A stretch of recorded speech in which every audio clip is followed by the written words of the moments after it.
எல்லாம் நோய்பட்டு என்னை சுமந்து போக மறுக்கிறதே. மொழிகள் எல்லாம் முடமாகி என் மௌனத்தை கூட எரிக்கிறதே. சுவாசிக்க கூட முடியவில்லை,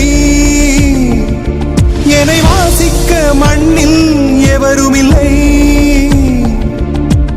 என்னை எனக்கே பிடிக்கவில்லை, காரணம் கேட்டால் தெரியவில்லை.